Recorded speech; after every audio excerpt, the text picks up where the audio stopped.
ওকে, বিসমিল্লাহির রহমানির রহিম, নাহমাদুহু ওয়া নুসাল্লি আলা রাসূলিল কারীম, আম্মা বা'দ। আল্লাহর অশেষ মেহেরবানি যে আমরা আমাদের উইন্টার ইসলামিক কোর্সের আজকের সেশনে সকলে জয়েন করেছি। তোমরা যারা পড়া শুনিয়েছো তাদেরকে ধন্যবাদ, এবং যারা পড়াশোনাও নেই তাদের থেকে নেক্সট ক্লাসে পড়া শুনবো ইনশাআল্লাহ। ঠিক আছে, আমরা আজকে সামনের পড়ায় যাব।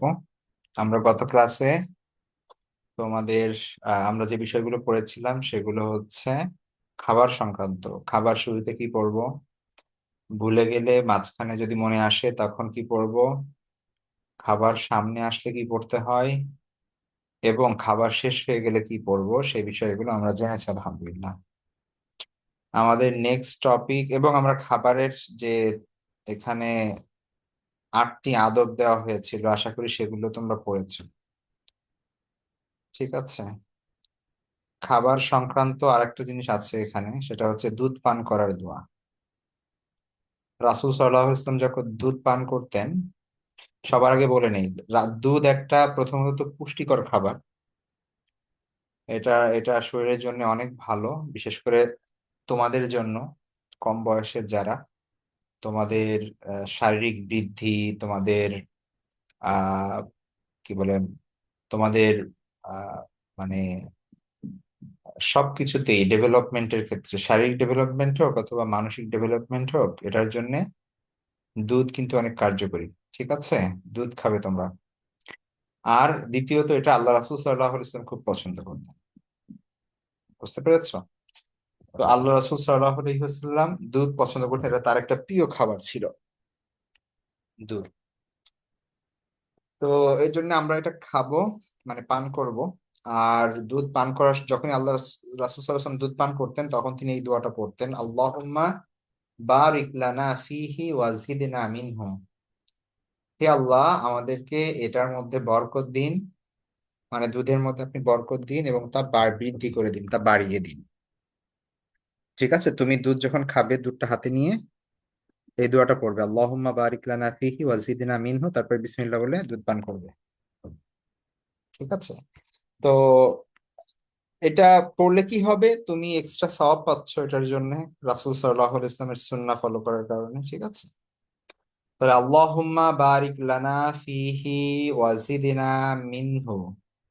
হে আল্লাহ, আপনি এটার মাঝে বরকত দিন আমাদের জন্য, এবং এটা এটা বাড়িয়ে দিন, তা বাড়িয়ে দিন অর্থাৎ এটা বৃদ্ধি করে দিন।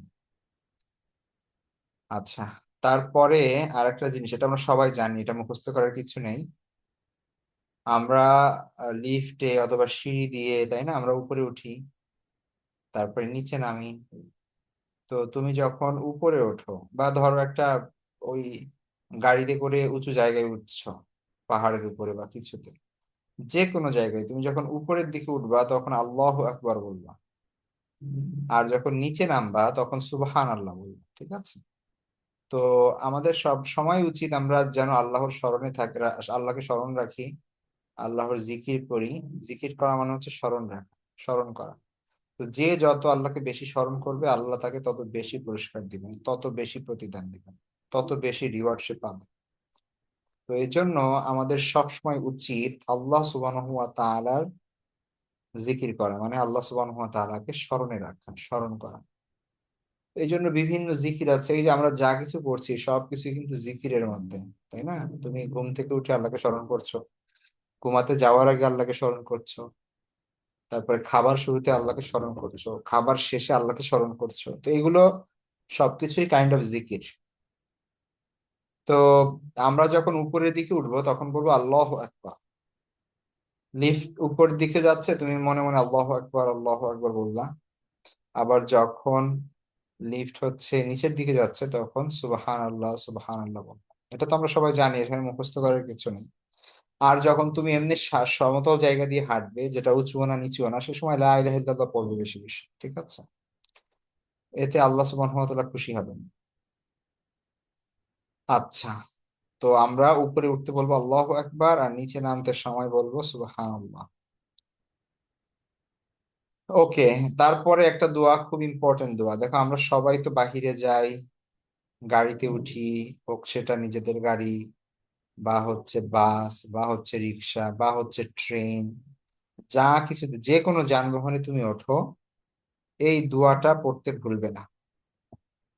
আল্লাহ রসুল সাল্লাহ ইসলাম যখন উঠতেন, ঘোড়াতে উঠতেন, তাই না, এই ধরনের সেই সময় যে যানবাহন গুলো ছিল, সেগুলোতে যখন আল্লাহ রসুল সাল্লাল্লাহু আলাইহি ওয়াসাল্লাম উঠতেন, তখন তিনি এই দোয়াটা পড়তেন, সুবহানাল্লাযী সাখখারা লানা হাযা ওয়া মা কুন্না লাহু মুকরিনিন ওয়া ইন্না ইলা রাব্বিনা লামুনকালিবুন।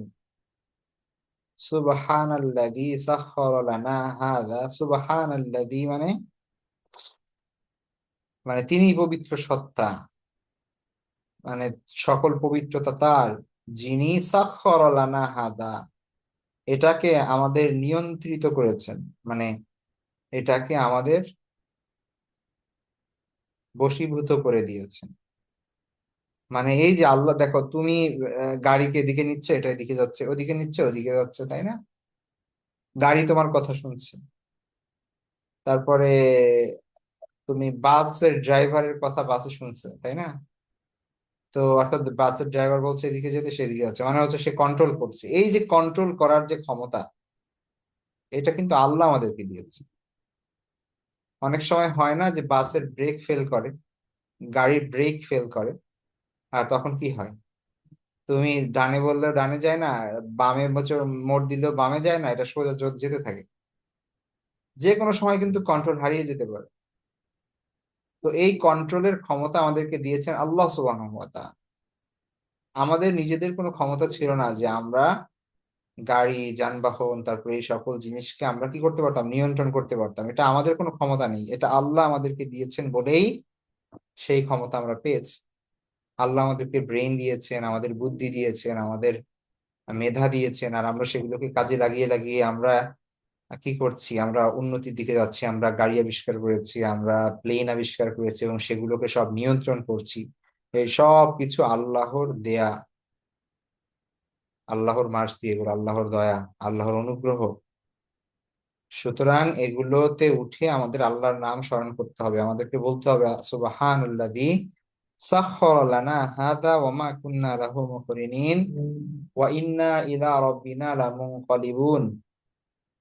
পবিত্র সত্তা, সকল পবিত্রতা তার, যিনি এই বাহনকে আমাদের নিয়ন্ত্রণী করে দিয়েছেন। এটাকে নিয়ন্ত্রণ করার কোনো ক্ষমতা আমাদের ছিল না। আর একদিন আমরা অবশ্যই আল্লাহর কাছে ফিরে যাব, ঠিক আছে। তো এই দোয়া আমরা অবশ্যই করবো। তুমি চাই রিক্সায় ওঠো, বাসে ওঠো, কারে ওঠো, বিমানে ওঠো, ট্রেনে ওঠো, যেখানে ওঠো না কেন, এই দোয়াটা অবশ্যই পড়বে। তারপরে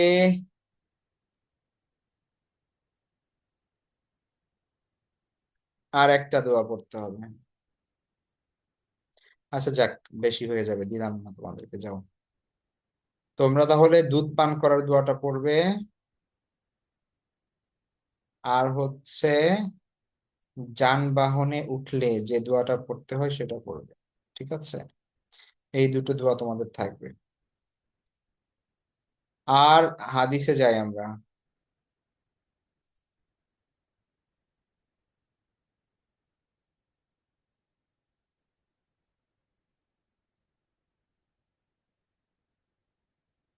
আমরা 9 নম্বর হাদিসটি পড়েছি, এখন যাব 10 নম্বর হাদিসে। দেখো, একই হাদিস, 9 এবং 10 কাইন্ড অফ সেম, ঠিক আছে, শুধু একটু পার্থক্য আছে।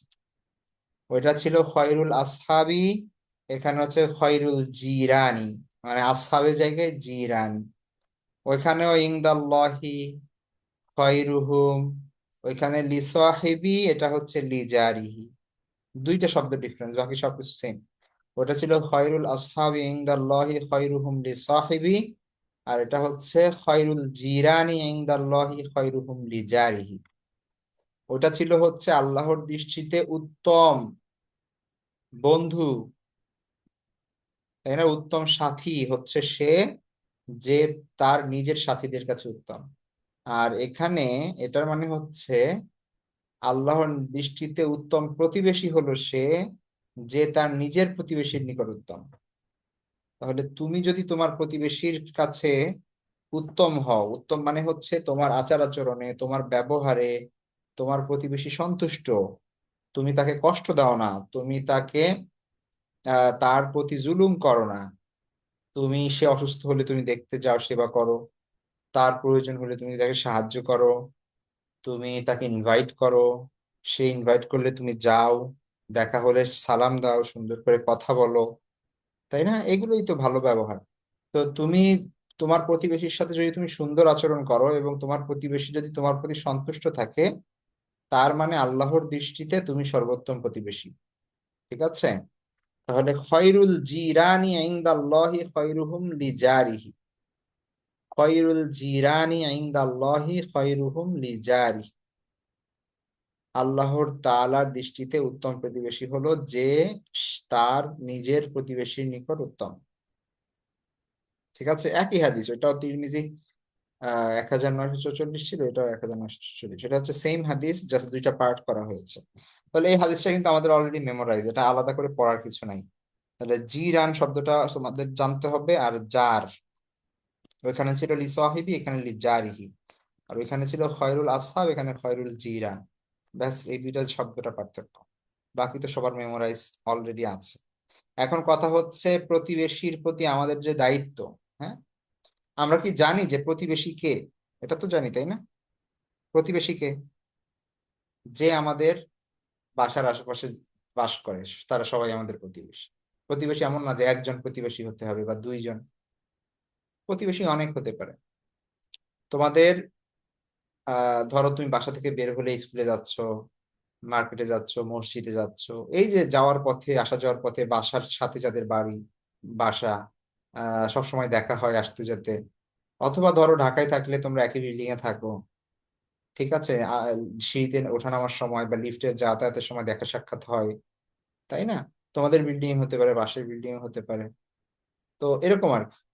তো যারা আমাদের বিল্ডিং এ, আমাদের পাশের ফ্ল্যাটে, নিকটের বাড়ি ঘরে যারা থাকে, যাদের সাথে হাঁটতে চলতে আমাদের দেখা হয়, এমন সব লোককেই প্রতিবেশী বলে। তো আমাদের উচিত প্রতিবেশীদের সাথে ভালো ব্যবহার করা, তাদের সম্মান করা, বিপদ আপদে তাদের পাশে থাকা। ঠিক আছে? ভালো প্রতিবেশী যে আল্লাহ তাকে খুব পছন্দ করেন। এখন প্রত্যেক প্রতিবেশীর প্রতি আমাদের কিছু দায়িত্ব আছে। ঠিক আছে? সেই দায়িত্বগুলো কি, এটা আমাদের মাথায় রাখতে হবে। 1 নাম্বার, প্রতিবেশীকে কষ্ট দেওয়া যাবে না, ঝগড়া বিবাদ করা যাবে না, দাওয়াত দিলে গ্রহণ করতে হবে, অসুস্থ হলে দেখতে যেতে হবে, মারা গেলে তার দাফন কাফন জানাজায় অংশগ্রহণ করতে হবে, যদি সে তার যদি আর্থিক সমস্যা থাকে হেল্প করা উচিত। ধরো সে ঠিক মতো বাজার করতে পারছে না, খাবার খেতে পারছে না, তার শীতের কাপড় নেই, তো তোমার উচিত সেগুলো কি করা, খেয়াল করা, তাকে হেল্প করা তোমার তোমার সাধ্য অনুযায়ী, এবং তার সঙ্গে সুন্দরভাবে কথা বলা, তার দোষ ত্রুটি গোপন রাখা।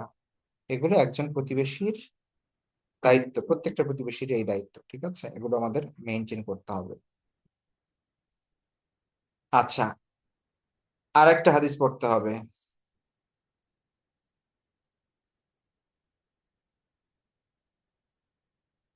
11 নম্বর হাদিস। দেখো, আমরা তো জানলাম যে আল্লাহর কাছে প্রিয় প্রতিবেশী এবং প্রিয় আহ সাথীকে। তোমরা কি জানো আল্লাহর কাছে সব থেকে ঘৃণিত ব্যক্তিকে, সব থেকে ঘৃণা করেন আল্লাহ কাকে? এবার এই হাদিসে চলো আমরা দেখি।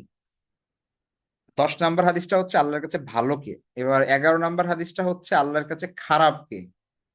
কাকে আল্লাহ ঘৃণা করেন, ঠিক আছে, এটা আমরা দেখব। দেখো, 11 নম্বর হাদিস দেখো, ইন্না আবগদর রিজালি ইলাল্লাহিল আলাদ্দুল খসিম। আল্লাহর নিকট সব থেকে ঘৃণিত ব্যক্তি হচ্ছে যে ঝগড়াটে, কথায় কথায় ঝগড়া করে, খালি ঝগড়া করে, শুধু শুধু ঝগড়া করে। স্কুলে গেলে ক্লাসমেটদের সাথে ঝগড়া করে, মাঝে মাঝে টিচারদের সাথে ঝগড়া করে, বাসায় আসলে বাবা মার সাথে ঝগড়া করে, প্রতিবেশীর সাথে ঝগড়া করে, বন্ধুদের সাথে ঝগড়া করে, আত্মীয় স্বজন বেড়াতে আসলে কাজিনদের সাথে ঝগড়া করে, খালি ঝগড়া করে, ফোনে কথা বলার সময় ঝগড়া করে। এরকম কিছু মানুষ আছে না? রিক্সায় উঠে মাঝে মাঝে রিক্সার ভাড়া নিয়ে রিক্সাওয়ালার সঙ্গে ঝগড়া করে, বাজার করতে গেলে বাজারওয়ালার সাথে ঝগড়া করে। তো ঝগড়া করা যাবে না, ঝগড়া করা মানে হচ্ছে আল্লাহ ঘৃণা করেন তাকে, ভালো করে মনে রাখতে হবে, ঠিক আছে? ইন্না আবগদর রিজাল, সব থেকে ঘৃণিত ব্যক্তি ইলাল্লাহি, আল্লাহর কাছে, আল আলাদ্দুল খাসিম, যে ব্যক্তি খুব বেশি ঝগড়াটে, যে ঝগড়া করা যার অভ্যাস, কথায় কথায় ঝগড়া শুরু করে। কেউ যদি ঝগড়া করতে আসে কি করবে? চুপ, চুপ, কোনো কথা নেই। কেউ যদি অন্যায় কিছু বলে তাও চুপ। তুমি যদি চুপ থাকো, ফেরেশতারা তোমার পক্ষ থেকে জবাব দিবে। কিন্তু তুমি যদি কথা বলো তাহলে তোমার পক্ষের ফেরেশতা থাকবে না, তখন শয়তান চলে আসবে। ঠিক আছে? কেউ যদি নিজে ঝগড়া তো করবেই না, কেউ যদি ঝগড়া করতে চায় চুপ থাকবে, কোনো কথা নেই, সে যা খুশি তাই বলে চলে যায়। ঠিক আছে? তো ইন্না আবগদর রিজালি ইলাল্লাহিল আলাদ্দুল খসিম, আল্লাহর নিকট সেই লোক সবচেয়ে বেশি ঘৃণিত যে অতি ঝগড়াটে। সহি মুসলিম 2668 নং হাদিস, একটা সহি হাদিস এটা। এখানে যে হাদিসগুলো আছে সব হাদিস সহি হাদিস, এখানে কোনো ইয়া নেই, আহ সন্দেহ নেই যে আল্লাহ রাসূল সাল্লাল্লাহু আলাইহি ওয়াসাল্লাম এগুলো বলেছেন। হ্যাঁ, মারিয়াম বলো। ঘৃণিত অর্থ কি? ঘৃণিত মানে হচ্ছে হেইটেড, যাকে আল্লাহ ঘৃণা করেন।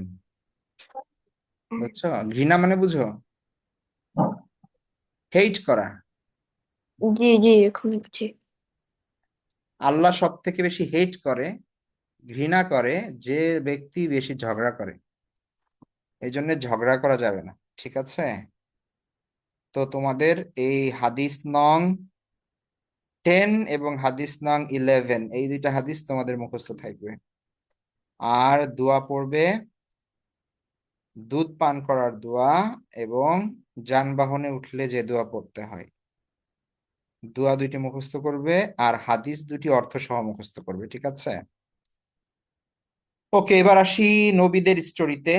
আমরা সোফার ইব্রাহিম আলাইহিস সালাম এবং ইসমাইল আলাইহিস সালামের ঘটনা পড়েছি। তোমরা কি জানো ইব্রাহিম আলাইহিস সালামের দুইজন ছেলে ছিল? একজন তো ইসমাইল আলাইহিস সালাম, আমরা অলরেডি পড়েছি। আর একজন হচ্ছে ইসহাক আলাইহিস সালাম। ঠিক আছে? তো ইসহাক আলাইহিস সালাম হচ্ছে ইব্রাহিম আলাইহিস সালামের ছোট ছেলে। আর ইসমাইল আলাইহিস সালাম, সরি, ইসহাক আলাইহিস সালাম হচ্ছে ইব্রাহিম আলাইহিস সালামের ছোট ছেলে। আর ইসমাইল আলাইহিস সালাম ছিলেন ইব্রাহিম আলাইহিস সালামের বড় ছেলে। দুজনের মা আলাদা, হ্যাঁ। ইসমাইল আলাইহিস সালামের মা ছিল হচ্ছে হাজেরা বা হাজার। আর ইসহাক আলাইহিস সালামের মায়ের নাম ছিল সারা। তো ইসহাক আলাইহিস সালামের জন্ম হয়, তোমরা যদি ঘটনা জানো তাহলে জানবে যে ইব্রাহিম আলাইহিস সালাম এবং সারা, তাদের কোনো সন্তান ছিল না। তারা তো একদম মানে বৃদ্ধ বয়সে পৌঁছে গিয়েছিল। সারা আলাইহিস সালামের কোনো সন্তান ছিল না, সন্তানহীন ছিলেন তারা। তো একদিন আল্লাহ তাদের কাছে ফেরেশতা পাঠান। আর ফেরেশতারা এসে ইব্রাহিম আলাইহিস সালামকে সুসংবাদ দিলেন যে তাদের একটি সন্তান হবে। ঠিক আছে? এই কথা শুনে সারা, তিনি শুনছিলেন পাশ থেকে, তিনি অবাক হয়ে বলেন, এটা কিভাবে সম্ভব?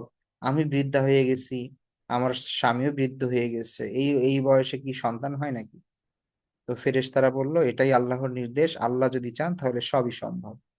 তারপরে সারা আলাইহিস সালাম, তিনি প্রেগনেন্ট হন এবং ইসহাক আলাইহিস সালামের জন্ম হয়। বুঝতে পেরেছো? এটা ছিল আল্লাহ সুবহানাহু ওয়া তাআলার একটা বিশেষ অনুগ্রহ, দয়া ইব্রাহিম আলাইহিস সালামের প্রতি। তো তখন ইসহাক আলাইহিস সালামকেও আল্লাহ সুবহানাহু ওয়া তাআলা নবী বানান। তাহলে দেখো, ইব্রাহিম আলাইহিস সালাম নিজেও নবী, তার দুই ছেলেও নবী। চিন্তা করছো কি অবস্থা?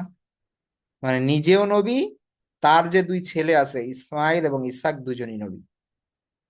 ইসমাইল আলাইহিস সালামের ঘটনা তো অলরেডি পড়েছি। আর ইসহাক আলাইহিস সালাম, তিনিও নবী ছিলেন।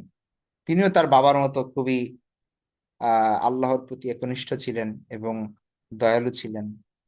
ঠিক আছে? এবং আমরা পরবর্তীতে দেখব যে ইসহাক আলাইহিস ইসলামের সন্তান তিনিও নবী হবেন। ঠিক আছে? তো ইসহাক আলাইহিস ইসলামের বংশের মধ্যেই মূলত আহ ইয়াকুব আলাইহিস ইসলাম, ইউসুফ আলাইহিস সালাম, মুসা আলাইহিস ইসলাম, ঈসা আলাইহিস ইসলাম, দাউদ আলাইহিস সালাম, সুলাইমান আলাইহিস সালাম, তারপরে আরো এরকম জাকারিয়া আলাইহিস ইসলাম, ঈসা আলাইহিস ইসলাম, এই সবাই এই ইসহাক আলাইহিস ইসলামের বংশের, মানে তার বংশে নবীর অভাব নেই, বুঝতে পেরেছ? তো ইসহাক আলাইহিস সালাম তিনি ছিলেন খুবই ধৈর্যশীল এবং আল্লাহর অনেক আনুগত্যশীল। আল্লাহ যা বলতেন তিনি সেটা মেনে নিতেন এবং সেই অনুযায়ী তিনি চলতেন। আমরা যদিও ইসহাক আলাহ ইসলামের খুব বেশি ঘটনা জানি না, বুঝতে পেরেছো? কারণ যেমন কোরআনের মধ্যে মুসা আলাহ ইসলামের অনেক বড় ঘটনা বর্ণনা করা হয়েছে, হযরত ইউসুফ আলাহ ইসলামের অনেক ঘটনা বর্ণনা করা হয়েছে, ইব্রাহিম আলাহ ইসলামের কিছু ঘটনা বর্ণনা করা হয়েছে, কিন্তু ইসহাক আলাইহিসসালামের আলাদা করে অত বেশি ঘটনা বর্ণনা করা নেই কোরআনে। ঠিক আছে? তো যাই হোক, আমরা যতটুকু জানি এখান থেকে আমরা শিখতে পারি যে দেখো, ইব্রাহিম আলাইহিসসালাম এবং তার ওয়াইফ সারা আলাইহিসসালাম তারা যখন বৃদ্ধ হয়ে গিয়েছে সেই সময় আল্লাহ তাদেরকে একটা সন্তান দেন। এটা তো এমনি সম্ভব না, তাই না? কিন্তু আল্লাহ হচ্ছেন ইন্নাহু আলা কুল্লি শাইইন কাদির, তিনি হচ্ছেন সব কিছু করতে পারেন, সব কিছুর উপরে আল্লাহর ক্ষমতা আছে। বুঝতে পেরেছ? তো এই জন্য আমরা এই শিক্ষা নিতে পারি যে আল্লাহ সবকিছু করতে পারেন। আমাদের কাছে যেটা অসম্ভব আমরা মনে করি এটা কি আর সম্ভব, কিন্তু আমরা যদি আল্লাহর উপর ভরসা রাখি এবং রাইট কাজটা করি তাহলে অবশ্যই আল্লাহ সম্ভব করে দিতে পারেন সবকিছুই, তাই না? কারো ধরো একটা রোগ হলো, এমন একটা ডিজিজ হয়েছে, এমন একটা রোগ হয়েছে যে এটা ডাক্তার বলছে না, এটা আর কি হবে না, তোমার আর রোগ সারবে না, এটা সম্ভব না, এটার কোনো কিওর নেই, এটার কোনো ট্রিটমেন্ট নেই। কিন্তু তুমি তো জানো যে আল্লাহ সবকিছু করতে পারেন। তুমি যদি আল্লাহর কাছে কান্নাকাটি করো, আল্লাহর কাছে দোয়া করো, হতেও তো পারে যে আল্লাহ সবকিছু ঠিক করে দিবেন, তাই না? তো এই জন্য আমাদের বিশ্বাস রাখতে হবে এবং আল্লাহর কাছে চাইতে হবে, ধৈর্য ধরতে হবে। যেমন ইব্রাহিম আলাইহিস ইসলাম এবং সারা আলাইহিস ইসলাম তারা ধৈর্য ধরেছিলেন, যার কারণে আল্লাহ সুবহানাহু ওয়া তাআলা তাদেরকে সেই ফল দিয়েছিলেন। তো আমরা আজকে ইসহাক ইয়াকুব আলাইহিস ইসলামের ঘটনাটা দেখি। ইয়াকুব আলাইহিস ইসলাম ছিলেন এই যে ইসহাক আলাইহিস ইসলামের ছেলে। তাহলে দেখো, ইব্রাহিমের ছেলে হচ্ছে ইসহাক, ইসহাকের ছেলে হচ্ছে ইয়াকুব, ইয়াকুবের ছেলে আমরা সামনে পড়বো যে ইউসুফ। সবাই নবী, ইউসুফ আলাইহিস সালাম নিজে নবী, তার বাবা নবী, তার বাবা নবী, তার বাবা নবী। মানে নিজে নবী, তার বাবা নবী, তার দাদা নবী, তার দাদার বাবা নবী। বুঝতে পেরেছো? হ্যাঁ, ইউসুফ, ইয়াকুব, ইসহাক, ইব্রাহিম, চারজন এক সিরিয়ালে নবী নবী নবী নবী। তো যাই হোক, ইয়াকুব আলাইহিস সালাম তিনি হচ্ছেন ইসহাক আলাইহিস সালামের ছেলে এবং ইব্রাহিম আলাইহিস সালামের নাতি। ঠিক আছে? তো ইয়াকুব আলাইহিস সালামের কিছু ঘটনা আমরা জানি। তিনি খুব বুদ্ধিমান ছিলেন, ছোটবেলা থেকেই খুব শান্ত ছিলেন, অনেক বেশি নম্র ছিলেন, ভদ্র ছিলেন। এবং আল্লাহ সুবহানাহু ওয়া তাআলা কোরআনে বলেছেন যে আমি ইসহাককে ইয়াকুবকে দিয়েছি।